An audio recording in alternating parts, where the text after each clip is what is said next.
Bila dibandingkan dengan jalan nasional, di pemerintahan ini membangun jalan nasional sepanjang 590 km. Di era 10 tahun sebelumnya 11.800 km. 20 kali lipat.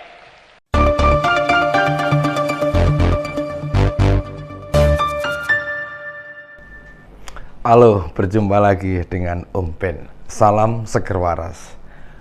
Usia Partai Keadilan Sejahtera ini sudah mencapai 21 tahun. Kemarin PKS ini merayakan ulang tahun yang ke-21 di Istora Senayan. Tapi di sana orang tahu tokoh yang berbicara. Maksud hati mau membandingkan dengan pemerintahan sebelumnya. Tapi data yang disampaikan harus diverifikasi kembali.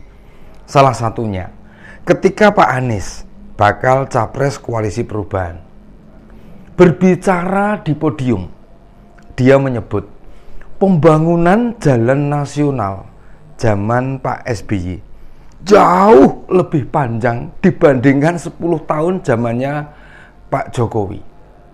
Pak Anies menukil angka dari katadata.com. Sementara saya sajikan data dari Kementerian PUPR dengan sumber data .pu.go.id. Beda jauh tuh yang disampaikan. Kata Pak Anies, zaman Pak SBY, jalan nasional yang dibangun 11.800 km. Dan zamannya Pak Jokowi hanya 590 km. Benarkah data yang disampaikan Pak Anies ini? Saya kutip data Kementerian PU.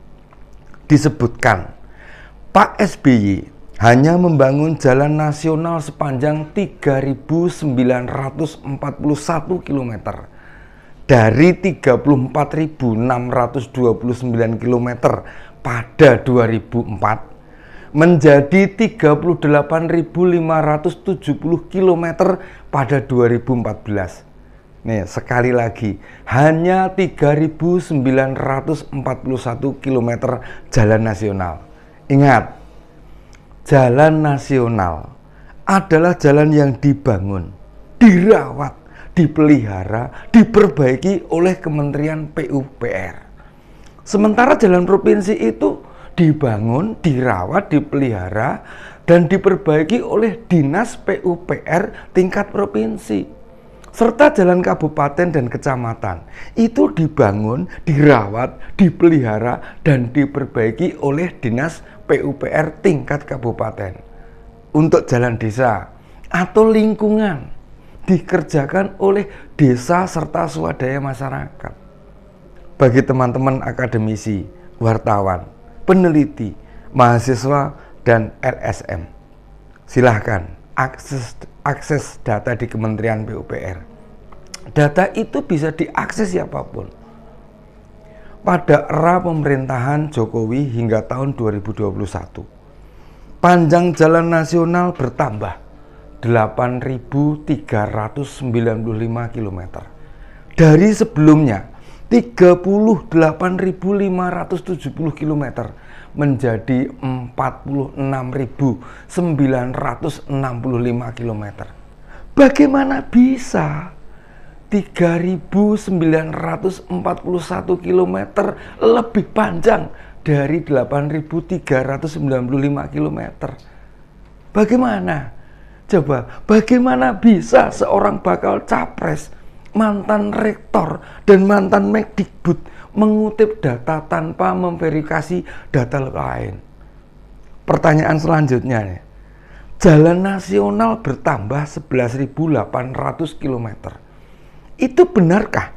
Dikutip dari katadata.com. Saya bisa sajikan data lainnya. Tapi apakah Pak Anies bersedia menunjukkan validasi sumber? Kita tahu dia pasti mengelak, berbohong, soalnya data itu didapatkan dari media.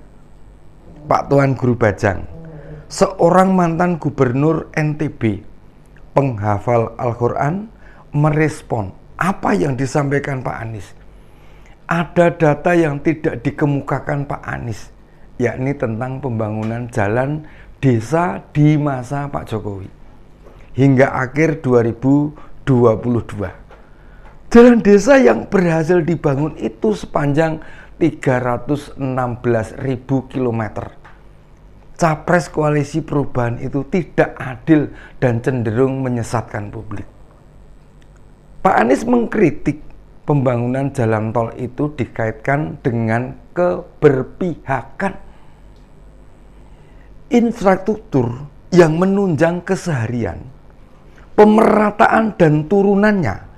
Tapi bagaimana kita bisa berdebat dengan setara bila data yang disampaikan itu jelas data yang tidak valid?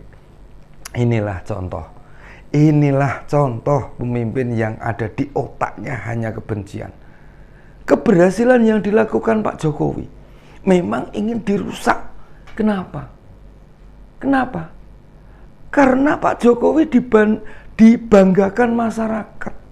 Masih banyak pendukungnya. Dan kalau pendukung capres, maka akan mengakibatkan kekalahan Pak Anies. Dia tahu saat ini adalah saat yang tepat untuk mengkritik Pak Jokowi. Sebab Pak Jokowi tidak akan membalas. Kan sudah 2 periode. Hingga tidak mungkin berhadapan-hadapan. Isu yang dibawakan capres koalisi perubahan bakal terus berganti-ganti. Sebab kalau sudah terbongkar dustanya dan dia kabur, lari dia, tidak akan melanjutkan diskusi tentang topik yang dia lempar. Contoh sederhana. Nih, contoh sederhananya begini nih. Mobil listrik. Yang banyak tokoh, pengamat, praktisi membantah lontaran Pak Anies. Kita jamin, perdebatan tentang pembangunan panjang jalan nasional juga akan ditinggalkannya. Wong data yang dia kutip salah, malah sangat fatal. Entah siapa yang menyusun pidatonya waktu Milad 21 PKS di Istora Senayan itu. Seorang akademisi, mantan rektor, mantan Mendikbud, sampai keliru kutip data, itu fatal sekali. Ditambah dia mencalonkan diri sebagai presiden. Sekali lagi, dia menyebut zaman SBY, total pembangunan jalan nasional, saya ulangi lagi, total pembangunan jalan nasional pada waktu Pak SBY itu sepanjang 11.800 km. Sedangkan faktanya hanya sepanjang 3.941 kilometer. Nah, sementara keberhasilan Presiden Jokowi menambah panjang jalan nasional 8.395 km. Itu baru data sampai di akhir 2021. Artinya apa? Artinya periode kepemimpinan Presiden ke-7 Indonesia ini masih ada hingga Oktober 2024 atau masih 16 bulan lagi. Otomatis penambahan panjang jalan nasional masih sangat dimungkinkan untuk dilakukan. Nih Pak Anies, kita baru saja meninggalkan bulan Syawal atau masa Lebaran. Kalau Anda kritik ketidakadilan soal jalan tol, tidakkah Anda ingat pada akhir masa pemerintahan Pak SBY atau awal pemerintahan Pak Jokowi? Waktu mudik Lebaran tempo hari. Soal itu tol Jawa belum terhubung dari arah Jakarta. Kalau tidak salah baru sampai Brebes, Jawa Tengah ya. Lalu dari Semarang juga terputus di Ungaran. Tingkat kemacetannya sangat luar biasa. Perjalanan Jakarta Solo, Semarang atau Madiun ditempuh 15 sampai 20 jam lamanya loh. Pak Anies tahu kan, kemarin waktu tempuh mudik Lebaran berapa jam? Hanya 10 hingga 12 jam, Pak. Itu sudah ditambah istirahat 1 sampai 2 kali. Ayolah Pak Anies. Masih banyak kekurangan Pak Jokowi yang bisa Anda tembak.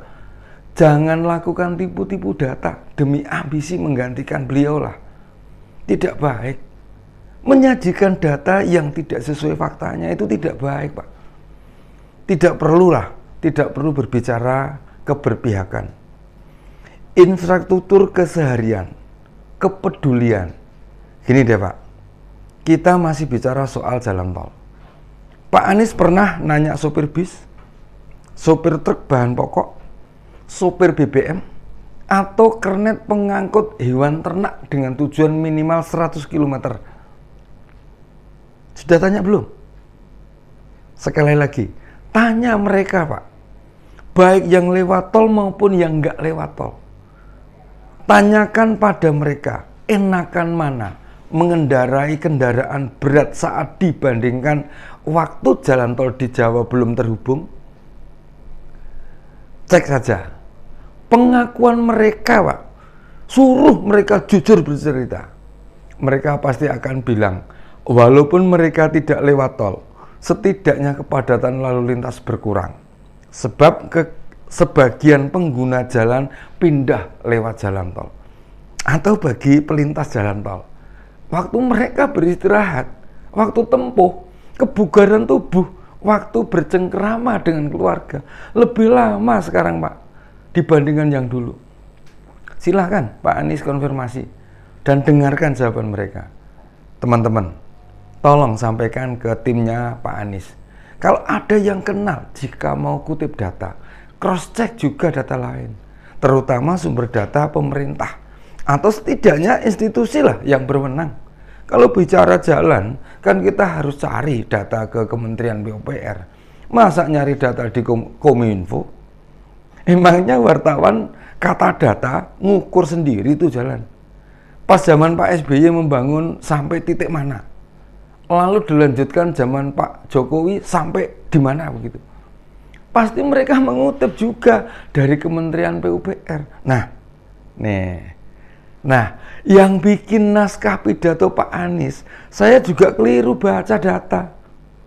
Saya duga keliru baca data. Makanya yang disajikan salah. Sudah, tidak apa-apa.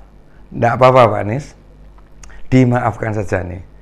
Kasih tahu untuk lebih hati-hati kutip data. Konfirmasikan dengan pemilik data yang asli. Apakah benar data yang disajikan? Besok lagi diteliti dulu sebelum langsung dibaca. Nanti diketawain kayak Mas AHY yang suka asal tampilkan data salah. Oke, demikian opini Om Ben kali ini. Assalamualaikum warahmatullahi wabarakatuh.